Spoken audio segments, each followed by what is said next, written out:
afternoon, everybody, and welcome to Back to the Umbrella Tree, a retrospective on Under the Umbrella Tree. This is our final panel.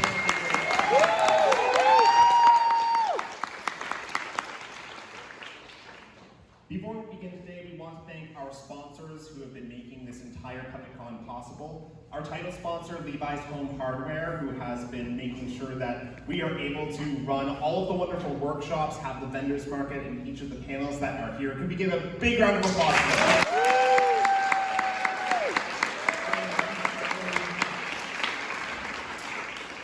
And as well, we'd like to thank the Humm, which has been sponsoring all of our panels themselves. So thank you for bringing us all together and getting to talk about puppetry, one of our favorite subjects in the world. Big round of applause.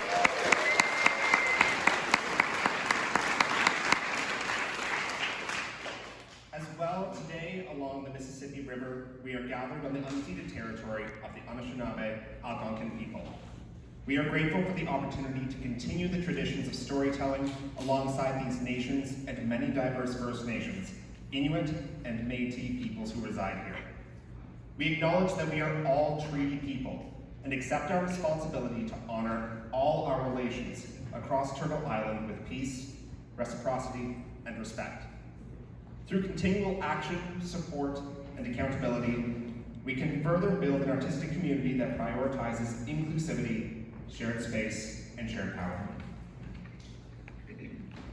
So today, or this year, marks 30 years since some of the final episodes of Under the Umbrella Tree. And in a rare and wonderful instance, we have been able to gather the stars of the show all together again to talk about their time on the show. But we thought that we would start with 3 stars in particular. So could I please have Gloria, Iggy, and Jacob to the stage?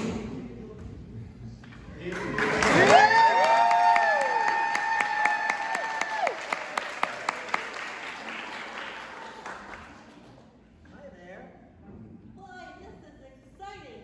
Where are we? Big dark space. It's not like the old CBC studio. It's the old town hall in Almont. That's where we are. It's a great spot. You know, we've been living here for years, and it's just a wonderful spot. You mean living in the old town hall? No, well, you might have been. I've been. Is this a paid gig? It's volunteer as usual. Oh.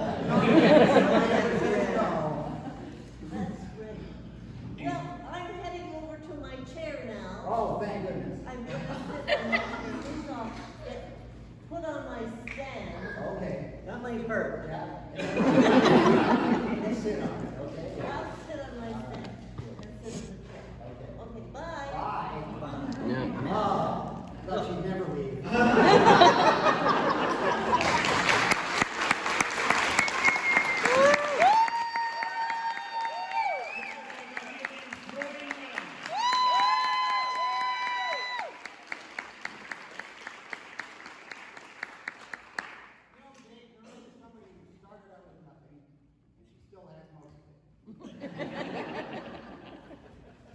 But I'll tell you, she's certainly made her mark around here. Yeah. On just about every tree, I think. Yeah. And everybody tells me she's a real wit. I mean, you told me that was half. Yeah, that's right. But you know, we're kind of struggling here because normally we'd have a whole bunch of white papers. But there's a strike. To the back of the stage, there'd be countless hysterical jokes written by somebody. I mean, still blow the lines. Yes. But they love me anyway. They do. They do. It's uncanny how they love you. That's right. It's a challenge, folks. Yeah. Well, my arm's killing me, so I'm getting out of here. Finally, I got the stage to myself.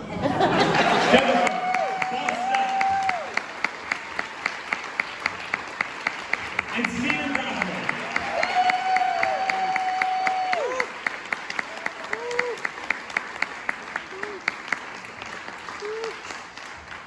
Now it's fantastic that we have 3 of the cast members here, but we would like to invite the final cast member coming in from Ottawa. Please welcome Holly Laroque.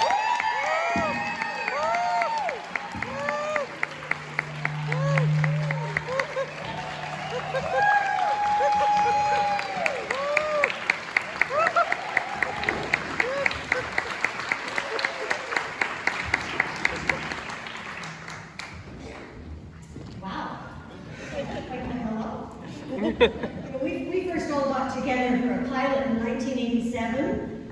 That's almost 40 years ago. So I just want to point out that 3 of us here today are made of latex.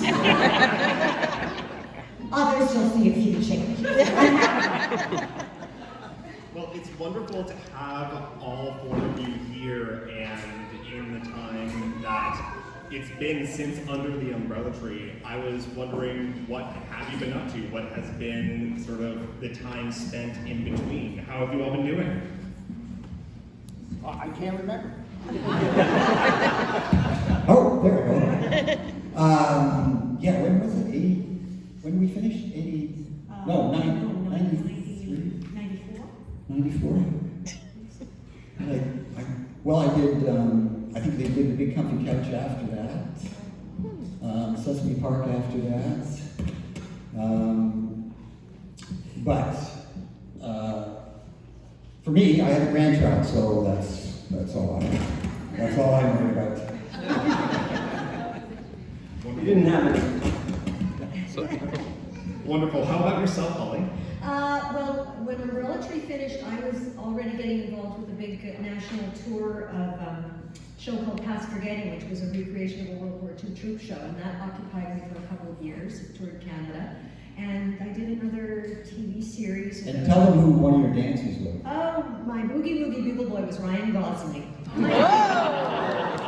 So we toured Canada with that show. Ryan wasn't actually on the tour, but details, anyway. And I did another television series about international architecture and design. And then I started doing a lot of concert work, and then I started touring with a big band, touring internationally with something called the Big Band Broadcast. And that kept me busy for many years. We did TV specials and radio specials, and yeah, so it was really back to my musical roots. Amazing. And Stephen, yourself? He owns half the town. I got heavily into technology. I'll fix this. Move on to Noreen for a moment. Oh, there. I'm good.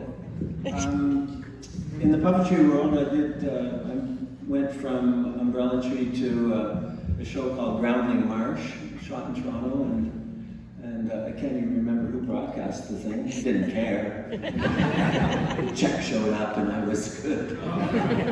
And Groundling Marsh was lots of fun, and with people that Bob and I worked with on lots of other things, and we did a couple of movies, Follow That Bird, and I was the killing arm of Chucky in The Bride of Chucky.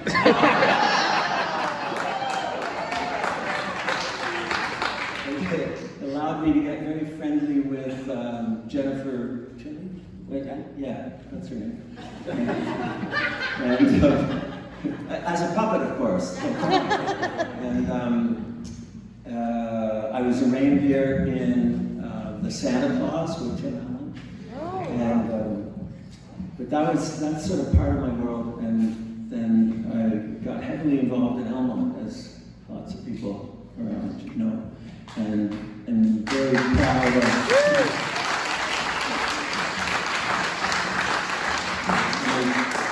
I got to work with other extremely talented people working on the heritage restoration of downtown Elmont. So being able to be around creative folks in the performing arts and in the visual arts and architecture in town here especially has been wonderful. And over 62 years, I've tried to give nepotism a good name. Is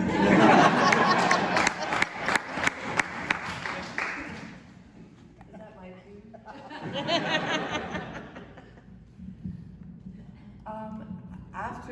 umbrella tree. I got to work on Sesame Park, the Canadian Sesame Street version, as Dodie, the flying pilot.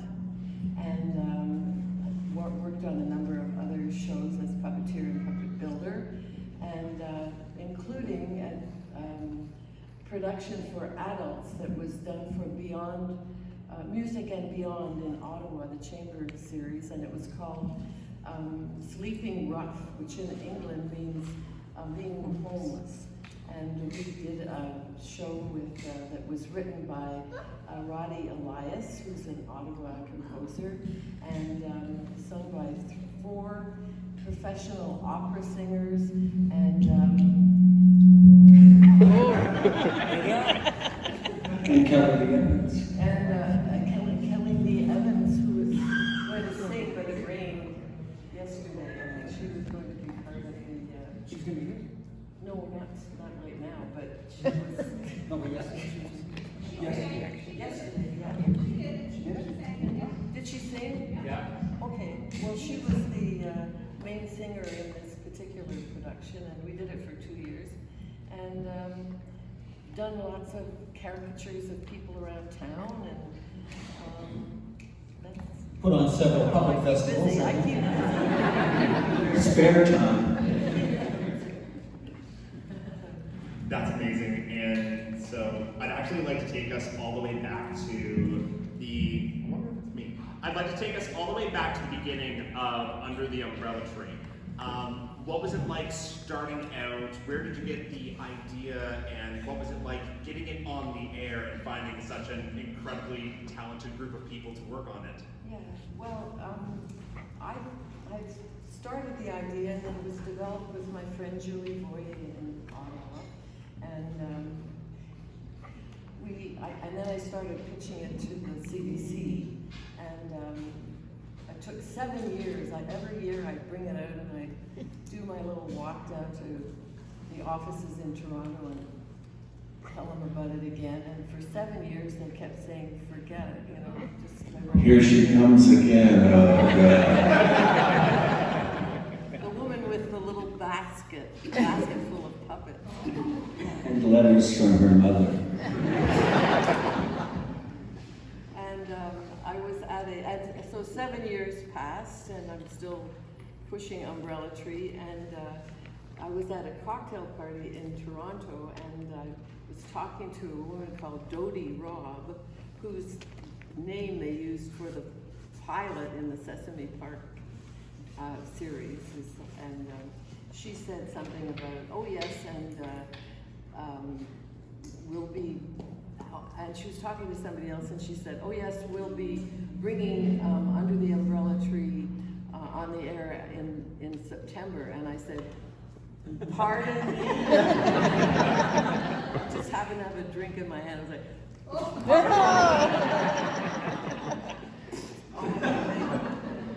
And she said, oh yes, didn't I tell you? That's how they do it in the CBC. But so then we were on, and we were doing our first year series of 15-minute shows Monday, Wednesday, and Friday, and we were considered the giant killers because we took the spot of a friendly giant. He had, I remember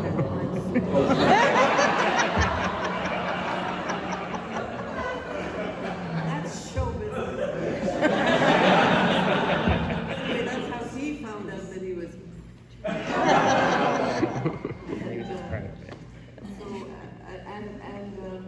Then we ran for a nice long time, and it was a great show, and we'll talk about it. And then at the end, I got involved with a wonderful project called Puppets Up International Puppet Festival as a founder. And at the time, there was an Almont Gazette, and they wrote an editorial in the first year of the Puppets Up, and the editorial basically said, I don't know, how do you make a festival out of puppets? You know, we don't get it. And anyway, we went ahead and we did the first year, and it was a great success. And to their credit, the next year, Almont Gazette wrote an editorial, and it started out by saying, "Okay, we get it." Let's do it again. Let's do it. So we did it for 10 years. Then we stopped for 6 years. And then I got a telephone call from Jane Torrance, who said, "How would you like to, or at least, would it be okay with you if we started it up again?" And I said, "Would it?" So I like that. So anyway. Sorry, it took a lot of time. That's wonderful. And so,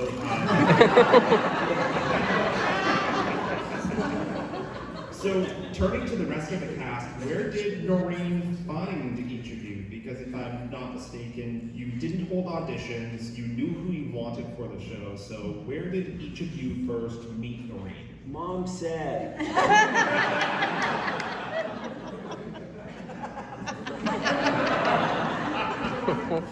Mom said she had to hire me. Paul, how about yourself? Yeah. Well, I can still remember the first time I met Noreen was in 1981 at the audition for Fraggle Rock for the Muppets, and I got the part and she didn't. And then I don't know, did we do some public service announcements together or something? Or? Yes, we did. We did something for immigration. Yeah, you were doing all kinds of government And rules. drug, Oh, yes. drug And that was when education. you were arrested. You Yeah. were mistaken. Oh, yeah, that's a long time ago. And Now she's selling the stuff. Remember, we're keeping it in there. How about yourself, Holly? Where did you first meet Noreen? I had a phone call from Noreen. Now, we knew one another from as far back as children's theater. Noreen and her friend and colleague, Julie Boyer, had written a wonderful show, which I would still love to see made into a television special, called Pickles and Puppets. And it was about puppets that came alive. And I'm not quite sure how I had been brought to your attention, Noreen, but somehow I ended up in that show. And You also did pencil box. but that came afterward. So it was Pickles and Puppets, and then you put me on that television series. So that was my first TV series, Pencil Box, which ran I think for 3 years on CBC. So we knew one another, and from time to time we would do a little game together or something. And one day Noreen rang me up and said, "Can you come over to my place? Julie and I want to talk to you about something." And I remember sitting in your house in Alta Vista in Ottawa, and you described this show that we want to do, and it was at the beginning of that 7-year arc.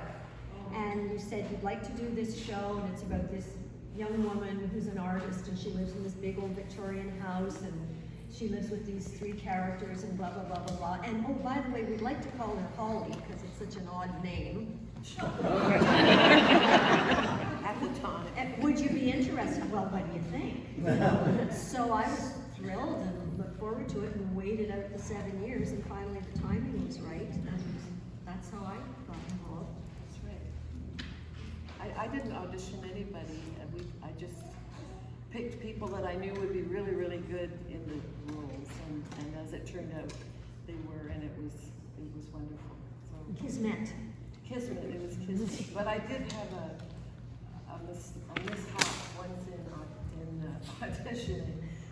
Can I tell that story? Yeah, absolutely. Could we actually, I'm going to pull my mic over to you, Noreen, just to swap them down. I think we've got enough mic time. Maybe. I could share this. Or we can share that. That'd be perfect. Thank you, Stephen. It's such a brotherly thing to do. Because I have it on the bar. Okay. So yeah, Noreen, you've mentioned before that you have one regret when it comes to casting. Yes. Oh, wonderful. Yeah, I did audition for one particular Under the Umbrella Tree show, which was called Potluck, and we needed a young woman of Asian descent, and so Kate Mansour, who ran a talent agency in Ottawa, sent two Asian young ladies, and I talked to both of them, and I picked one, and she was very good. The one that I didn't pick, I her name was Sandra O. So I'm famous for the person who didn't hire Sandra O. And my husband Bruce reminds me every time she receives an honor, I didn't pick her. Or if she's on the Walk of Fame in Toronto somewhere, she's on the Walk of Fame. Or when she gets the order, she became an officer of the Order of Canada, and he said, she's got the Order of Canada now. So he clocks all the different accolades that she's had. Anyway, that was my mistake. So it starts us off on talking a little bit about what it was like making the show. Where did you end up filming? What was it like when you were starting things out? Were you in a big studio? Was this something that was totally funded by CBC to get to go and get absolutely everything you need? What was it like filming the show? Well, we're laughing, doesn't that answer? We were in a converted garage. We were working in a converted garage with no air conditioning, and the sets couldn't be built up the way puppeteering sets often are. Instead, they had to take pieces out of the floor. And Maureen and Bob and Stephen were on little sort of, they call them apple boxes on wheels, going around puppeteering. And they would set up a shot and they'd say, okay, Holly, you need to go from here to there and then back there. So we'll put a little runway for you. And then everything else was like, if I missed a step, it was game over. And you just hear the blah. So that was interesting, and there was no air conditioning, no. Can I just mention the drainage hole in the middle of it? But they call that a water view, don't they? There was because it was a garage, there was a drainage hole in the middle of it, and so when the cameras panned, they'd go.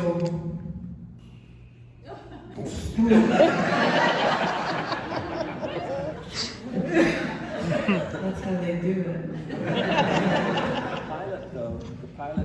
The pilot was shot on the Ray Side Road here in part of Noreen's house. He had to push the chickens out of the way. And we had to stop every day at 4 o'clock because the milking machines would be turned on. We had a brownout every day at about 4:30 when the cows came home. Go ahead and start. Were there any, clearly there's a lot of stuff that was happening on the scenes and around you. Were there any other major mishaps that would happen on set or things that were memorable from those moments? I feel like Noreen, you may have been stuck in a sandbox, is that correct?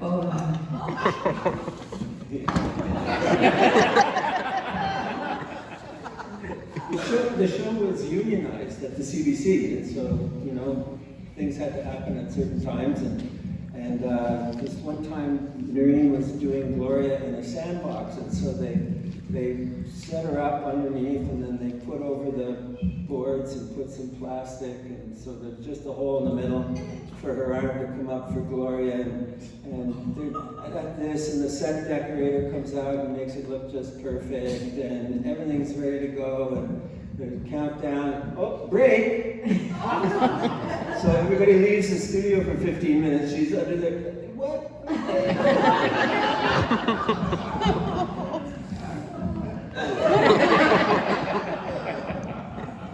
She's got great muscle.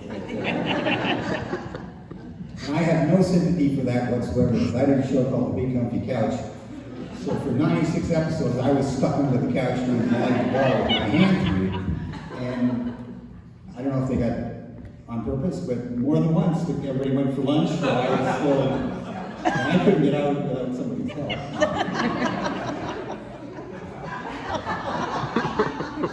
All the glamour of showbiz.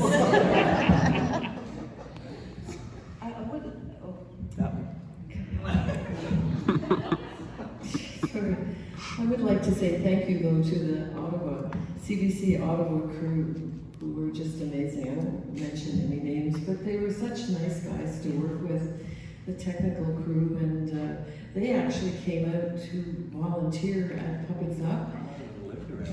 A lot, some of them lived around here, but they would come out and they would be the technical directors of each tent, because we would have the 5 or 6 tents up, and they'd come out for the whole weekend, and no pay. It was, everybody was volunteer, and still is pretty much, and it was a wonderful, and they were very nostalgic about it. For them, it was like a reunion, and they would tell us that it was the most fun they'd ever had at the studio in production. So it was nice.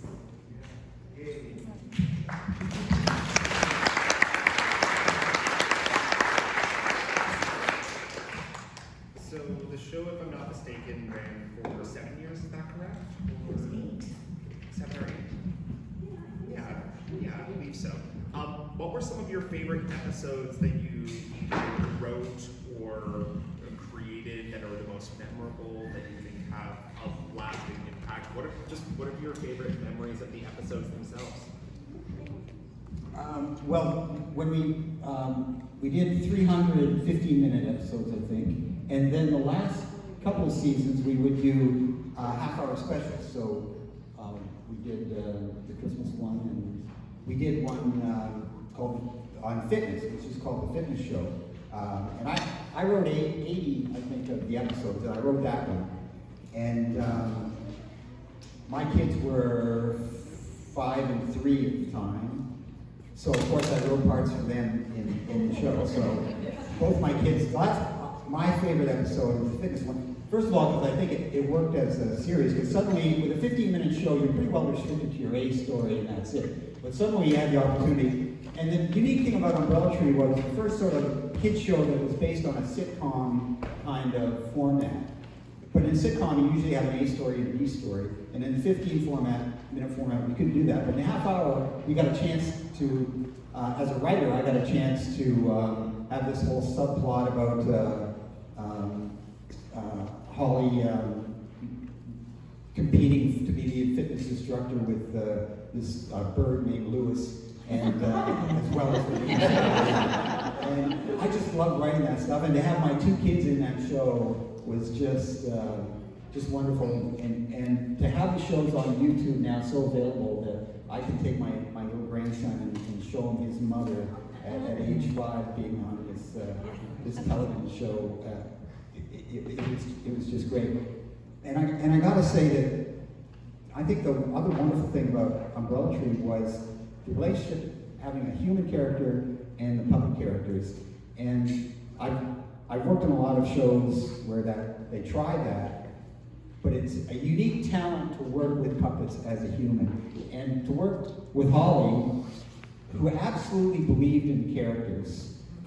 She was talking to Iggy, and she knew Iggy, and it was Iggy that was acting with her, and that, I think, is the real magic of the show, the way that Holly could relate to those characters and perform those characters. And it was, for me, it was like a master class in acting. Because, you know, a lot of people think, oh, acting, yeah, it's just, I can do that, you know, it's nothing. But when you work with somebody who is you know, a triple threat and so good at it, it really is amazing. And Holly is, well, certainly the best actor I've ever.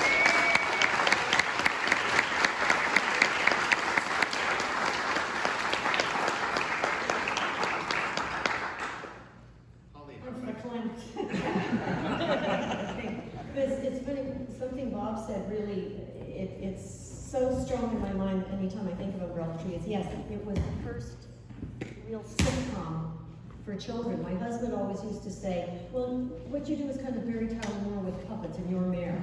And I thought that was a really good description of it, and I loved it. Because, you know, I remember being just a little wee girl, and my parents had a puppet theater at home that had come from, what's that big, is it F.A., not F.A.O. Schwartz, the big toy shop in New York? And it had been my sister's, and then it came on to me. And it was just beautiful, and I never wanted to be back operating the puppets. I wanted my father to operate the puppets so I could stand out front and relate to them. So it goes way, way back. And so I think that's a really neat thing, and I mean, not just because of what you said, but I just love working with these three, like, top of the line people in their craft. And then when it comes to what favorite shows came out of that, I have a couple that immediately spring to mind, and one was a show, a 1.5-hour special called Music Lessons, I think it was called that. And our guest star was the wonderful John Kimura Parker, Jackie, the concert pianist, and loved working with him, and I loved the fact that I got to play 3 of my ancestors in the show, which was just, I mean, just flat out comedy. It was so much fun. And of course, these characters, in turn, played characters that knew my ancestors. So it was just so much fun. There were so many levels to it, so much texture. And in a kind of, I also really loved the Christmas special. And then the third one was, it was another, I guess this is me and my love of history or something. It was a story about Holly's great-grandmother, who was a natural observer, what would you call it? Not a botanist, but a naturalist, I guess. I'm always afraid that means she didn't wear clothes. and Steve. that was edited out.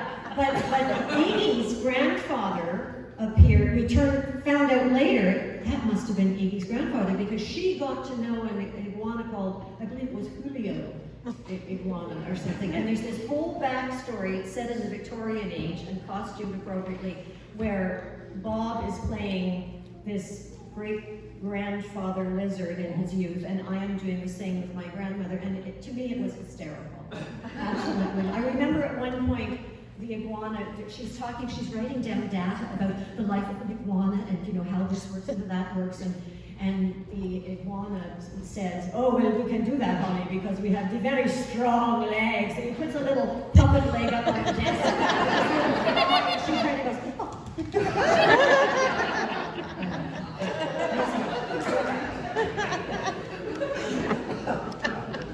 You have to, does this work now? Oh. One of these, this died again? Oh, it doesn't matter. So you have to, yeah, it's a small room and you're sympathetic people. You have to remember, as puppeteers, we're behind the stage, of course, and we always had the luxury of having our scripts either taped up on the back of something or taped to our legs, because then you could roll around and do that. And Bob and I would still screw it up, and Holly, out there in front, no script, nothing, would be word perfect almost. Oh. Word perfect every time. 2 shows a day. But no, I don't think I have a favorite. I loved the whole experience. It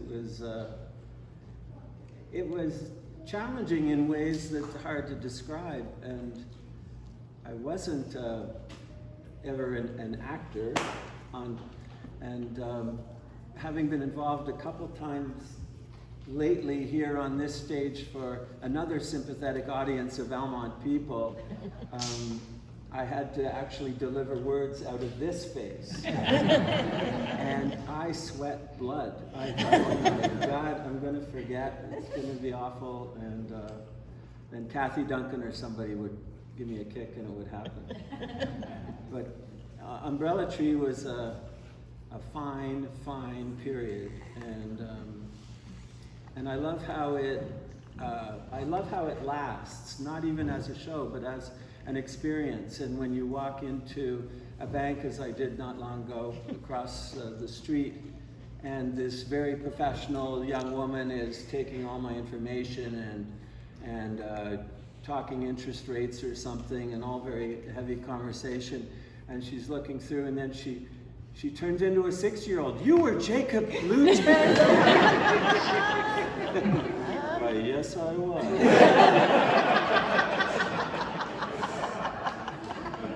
Still didn't get the loan.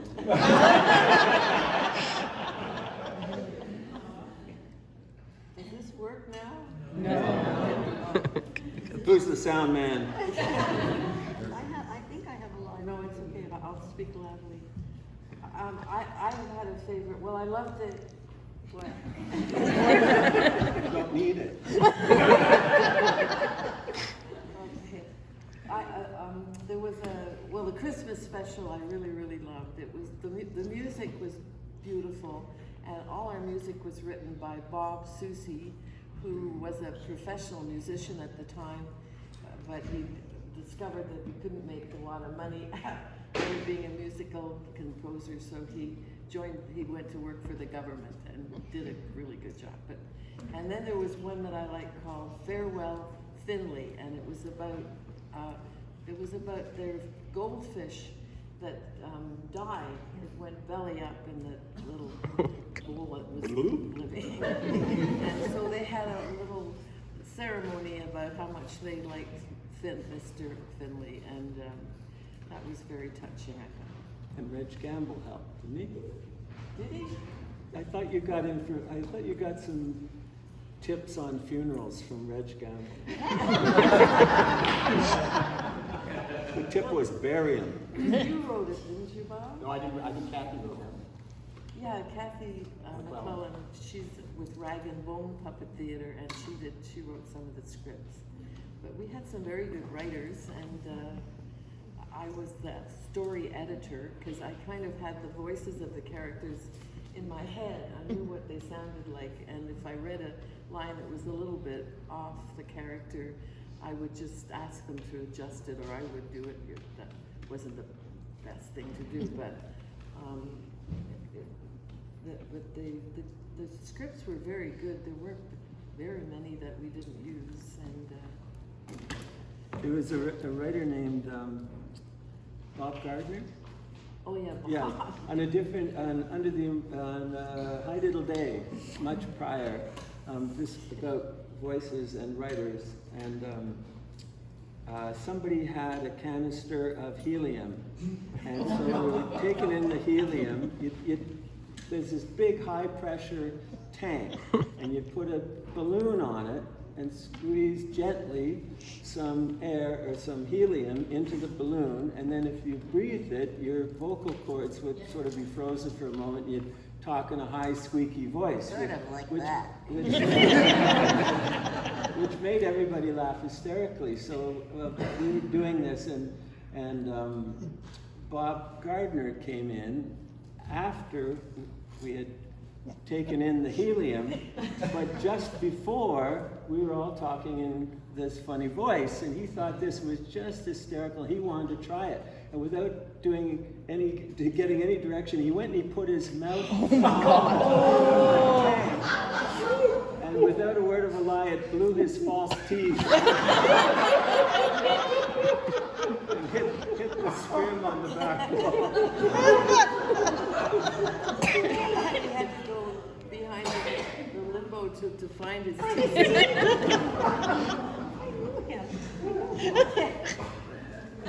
So with that, we would actually love to raise the house lights a little bit to take some questions from the audience. And I was wondering, did we also want to do questions for Gloria, Iggy, and Jacob?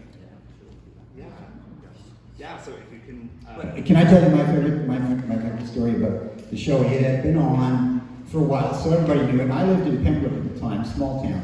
My kids were young, and they were in a little kindergarten class. So I would take the puppet into the class. So I took Iggy into to my son Emmett's, I think it was his preschool class. And a couple of days later, I ran into one of Emmett's little buddy was a kid named Tyler, who was 4 years old, and I ran into Tyler's mother, and she tells me that she got home one day just after I had Iggy in the classroom, and she said to Tyler, she had heard that I was there, and she said to Tyler, "Well, you didn't tell me that Iggy was in your classroom." And Tyler said to her, he said, "Well, it wasn't the real Iggy, it was a puppet."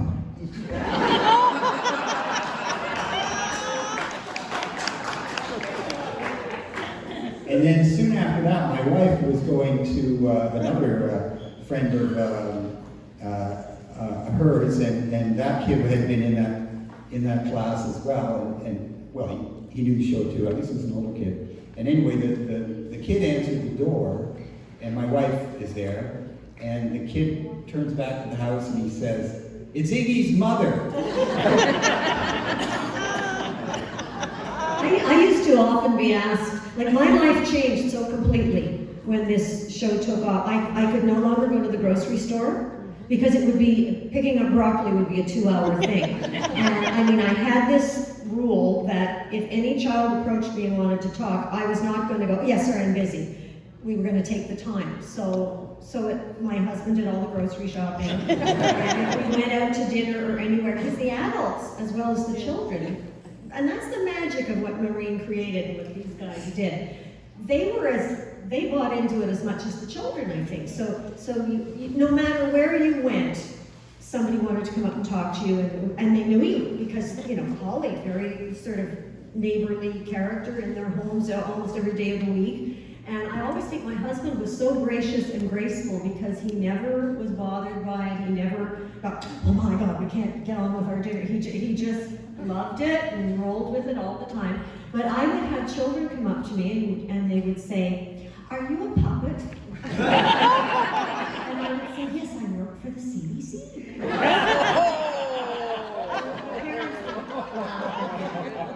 It was great fun, but it was really life-altering. And it continued. I mean, it's lovely because I don't know how it can be, but to this day, people still come up and say, "Holly?"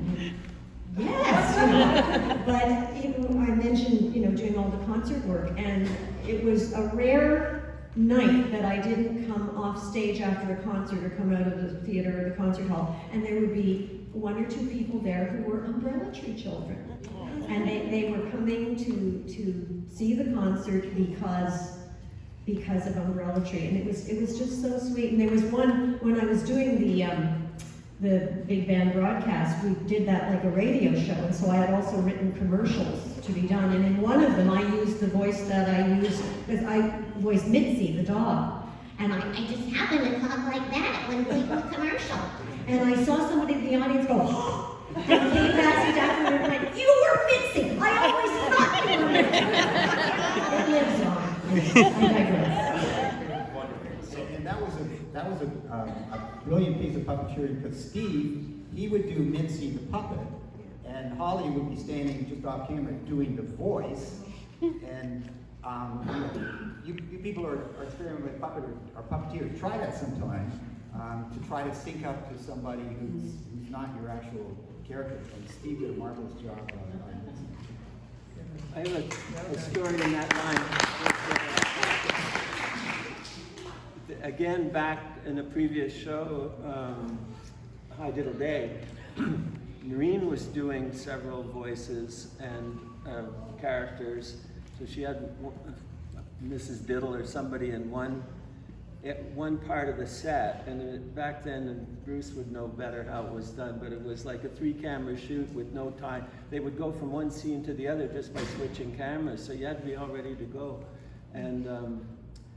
And I was doing the second character that Noreen was going to voice for, and I was watching her to be ready to go, and she slid her hand, and she was voicing my puppet.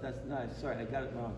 She was voicing my puppet, and I was talking, doing it, and she slid her hand into the puppet that she was about to go up with, and she was still watching me, and it was like subconscious. Her hand went into that character, and her voice changed. And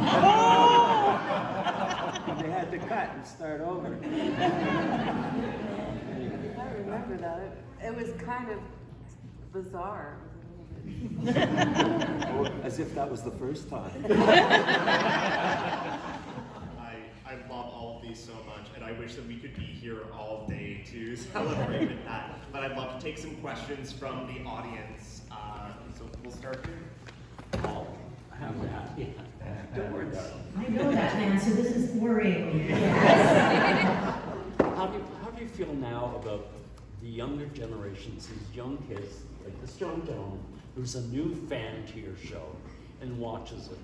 Well, I'm thrilled. I'm absolutely thrilled that the show lives on. And, you know, I used to say what a great job because I meet the nicest people in the world through this job. The fact that people come up to you on the street or wherever. So it's just more nice people to meet. And I think it's, so something to be really thrilled by and to be grateful for. So thank you.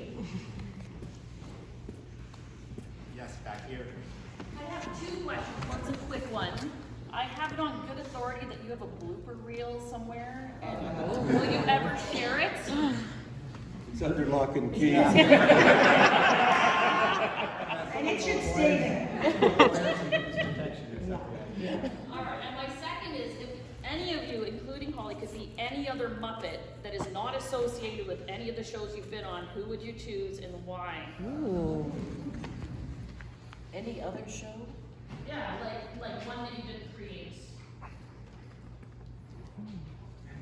I think I would have wanted to be on the Friendly Giant show. I loved the Friendly Giant. He was such a nice man. So, and in music and books. So I think I would have been, probably I would like to have been Jerome. You would have been good. Yes, I could see myself as Jerome. I would have been tall for the first time in my life.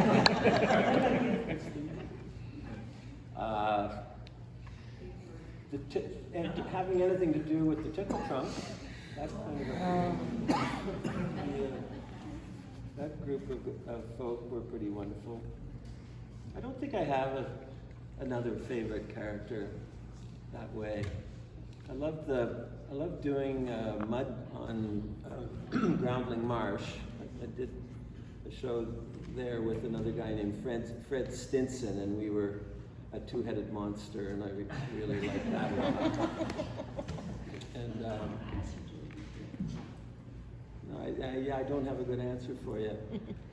I just. Bert and Ernie come to mind. Yeah. Fart in the gallery. Or with you, Statler and Waldorf. I have a question for Noreen. Noreen, did you ever do any more stage work after You Can't Take It With You? That was my one and only stage role that I took in You Can't Take It with the Ottawa Little Theatre. But it was a crazy character, and it was really appealing, and I liked it. I got to pretend that I was a ballet dancer, and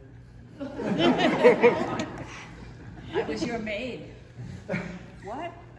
I was your maid, Reba. Really? I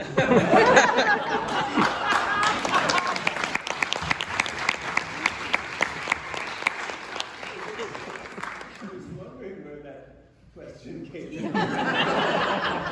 I got a question. That question came from a very talented actress called Sharon McGuirl, who I've just spotted now.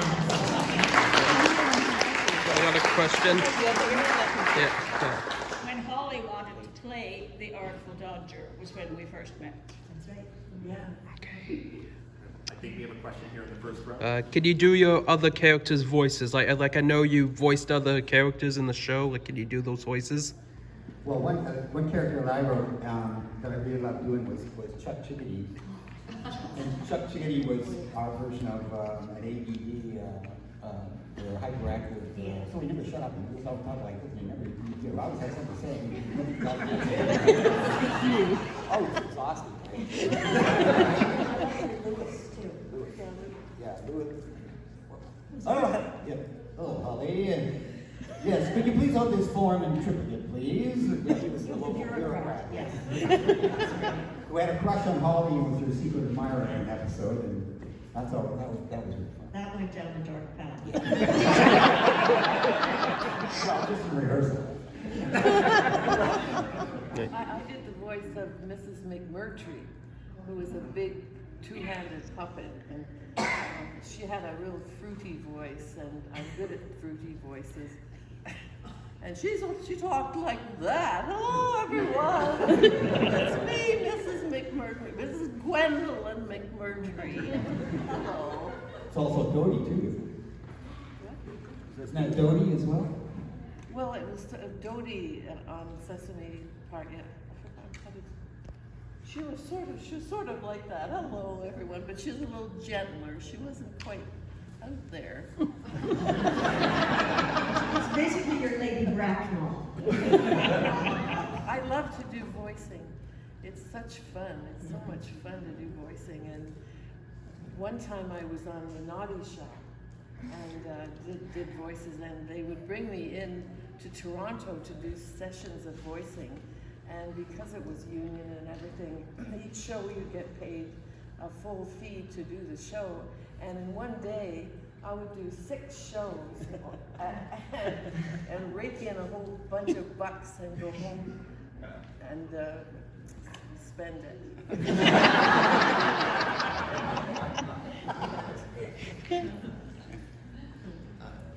Steve, were there any other characters that you voiced on the show? Or? I don't think so, not on Umbrella Tree. Our main goal is to keep him quiet. I did a character called Mud on Groundly Marsh, and he sort of talked like that. Do we have any more? Oh, I see a question here. I have a wonderful poster here. But I have, I added a few personal pictures from the past, but I have everybody's autograph except for Iggy. Oh. So before you disperse, could you please have Yeah, maybe you want a picture or That's the crazy lady that comes to all the shows.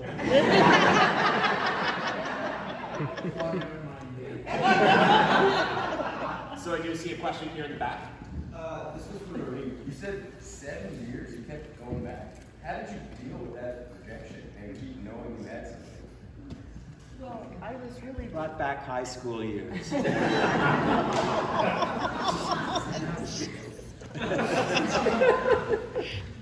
Are you commenting on my patience or? After like 3-4 years, how did you just not like kind of throw in the towel and just go like, I'll do something else? And I just, like, honestly felt that it was really a good idea, and by that time I was good at making puppets, and these characters were really appealing. And Holly, I knew because we worked together, and she would be perfect as this character, and I just believed in it and wanted it to be on the air. And I was doing work a little bit with CBC, and I was an independent producer by that point, so I felt quite justified in pushing this idea, and I just kept at it. And every once in a while I do my trip to Toronto and go see Dodie in her office, and then the cocktail party, and I'm, you know, kind of flattering, being nice to people at the CBC, and all of a sudden she said this remark that she was going to have Under the Umbrella Tree, and that's how it started. Got another question. This is for both Bob and all of you. How did Iggy get it to be Little Sir Echo, and the COVID special? How did that come up? Okay, Little Sir Echo, that was a special, Biggest Little Ticket, I think it was called. And I knew the writer, Bob Sandler, in Toronto. And Bob wrote some of the Umbrella Tree shows too. And the concept for the show, we shot at the Winter Garden Theater in Toronto. I don't know if you know that show, but it's fabulous. It's all trees, and you look like you're in a forest in this wonderful little theater. And what he did with the show was he brought all the children's performers working in the country, Fred Penner and Mr. Dressup, and we got Iggy, and we had people like Jackie Washington on the show. It was like a little variety show, so yeah, you're probably the only one in the room that's ever even heard of that thing. I'm like, photographic memory.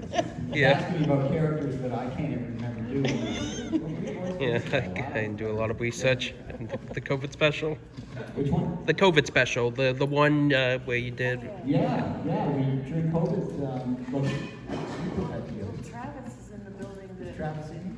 There he is. I guess that was Travis.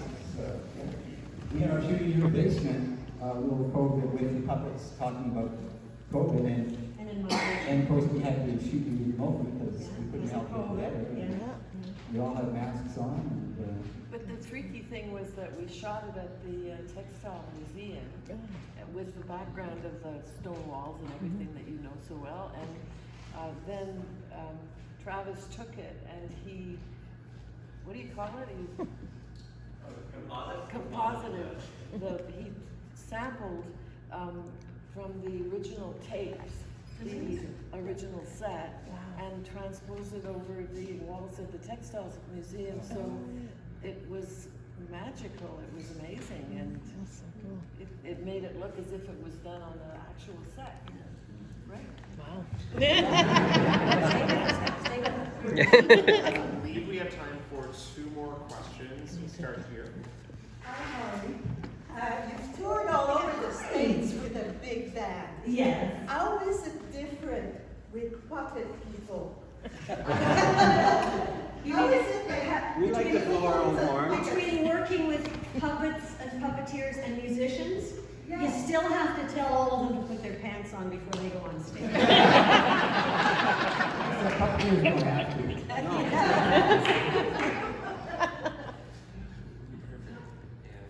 I think we can squeeze in 2 more, so go ahead. Did you get to take anything home from the set when the series finished, other than the puppet set? I am not the police, so I am not going to be reporting anything. Nothing will be recorded. Yeah. I can't recall. There were some bits and pieces of costuming that were going to, being turfed. I think I still have a little jeans jacket or something. My running shoes. I had running shoes that had been painted to look like watermelons. And I always tried to get something fun and interesting socks because that's all you saw of me much of the time is I'm walking up on this, walkways I was telling you about, and the puppeteers are down here. So I did take my running shoes home, and I think they finally rotted and fell apart about 3 years ago. That's all I can think of. Noreen let Bob and I take our characters home. Yeah. So as you come in our front door, Jacob's sitting there, and it never occurred to me that maybe that was kind of over the top. Welcome to my home. Well, I like to think of that with my character too, but that remains to be seen. That's for others to judge. Yeah, I have 2 Iggy's at home, and Iggy emceed my son's wedding. He does the occasional gigs around town, which is great. The other wonderful souvenir I have from the show, we did a show where we needed painted portraits of the characters. I think maybe Holly had painted them in the show. The Holly character had been the painter of these portraits, but actually we had them done by... They were done by Philip Craig. He was like one of the top portrait artists in the country. So I have this gorgeous portrait of Iggy done by and signed by Philip Craig. It's yeah. Once again, I do not. What about the model house? The latex people get it? What about the model house in the intro? Where did that go? What did you say? The model house, like, in the intro. It went into the dumpster. So. Well, it was at your house for years, though, wasn't it? It lasted a few years. Yeah, it was at your house for a while. We're actually just going to move to our final question. I believe someone over here had one. Yes. How did you come up with the characters? Did you have the characters already made the seven years prior to trying to get on with CBC? Pretty much. I had Jacob and Iggy, and Gloria wasn't really kind of pinned down, and she looked well. She sort of was Muffy the mouse, kind of, but not really. I mean, Muffy existed on her own, but she was kind of a prototype. And during the pilot, we used Gloria that it didn't suit very well. So I built another one. Did you have Stephen in mind when you made Jacob? Did you have your brother in mind when you made Jacob? Well, look at the time.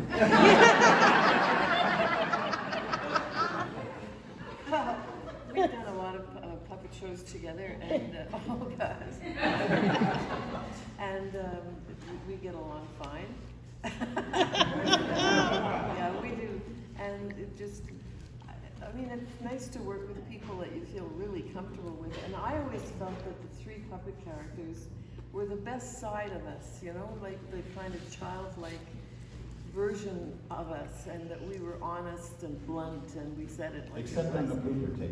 And that we were at our best when we were these puppets. Yes? There's three characters behind you who've been listening very quietly and patiently. I wondered if you could put them on for us. So we can see The puppets.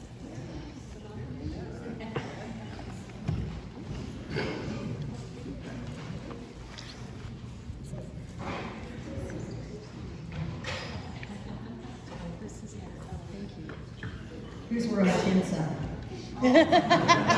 They will say anything. Hold hands. Oh, yeah. Oh! Oh, hi, Joey. Hey.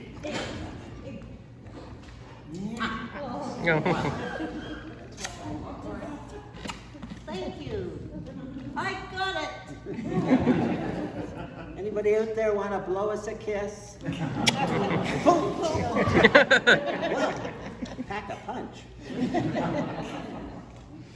So, as sort of our final question for all of our puppets, for Iggy, for Jacob, for Gloria, and for Holly, and Bob, and Steven, and Noreen, I guess, what's the future for you? What is the legacy of this show?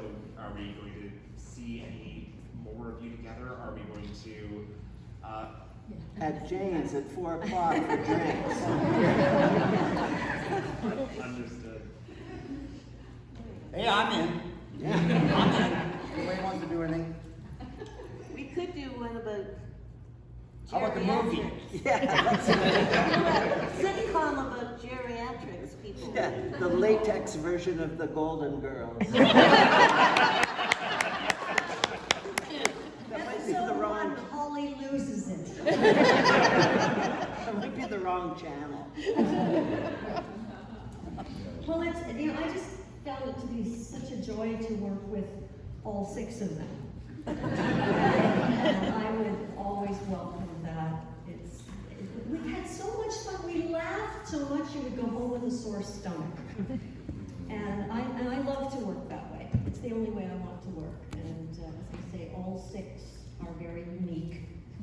And I loved it all. I loved it all. So I want to tell a quick story.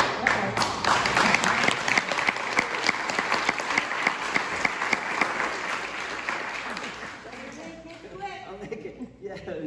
Yeah, Joey wants to wrap it up, doesn't he? No, Joey, no.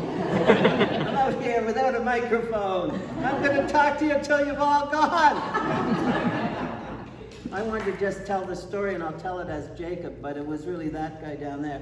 When he was like about 12 years old, doing puppets with his sister, and at Loohy Boo Coffee House on Sussex Drive. You remember that, any of you guys, you old geezers here? And on Saturday, it was the Little Owl Puppet Theater for kids. During the week, it was like Brownie Terry and Sonny McGee and the greats of the blues era. But I would help out with the puppet show, and at intermission, they'd close the drapes almost all the way, except about an inch. And one of my jobs was squirting a water pistol against a tin bucket for the noise of a cow getting milk. So at intermission, with the curtains closed all about an inch, that guy would take the water pistol and shoot the kids in the front row. And they'd go, what? Anyway, a little recollection to please myself. Thank you. You can see where the new series is going. Jacob needs a little help with this. Help. You have to pay your dues. Oh, I paid him over and over. I performed on a couch, on a couch. I bet you did. Wait a minute.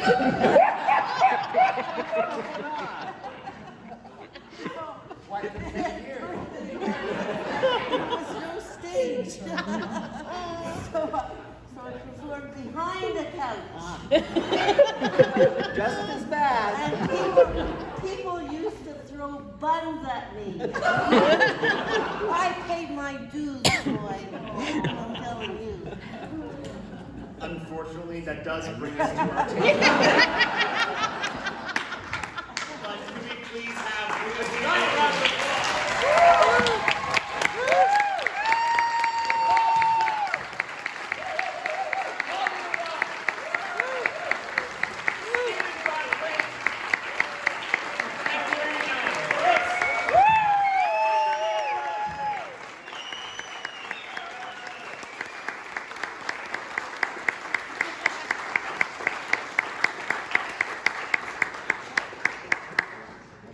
So if anyone did want to take a couple of quick photos, I think you have to stay on stage for a moment. Thank you all so much. Have a fantastic day, a fantastic rest of the weekend at PuppetCon. Yeah, thank you.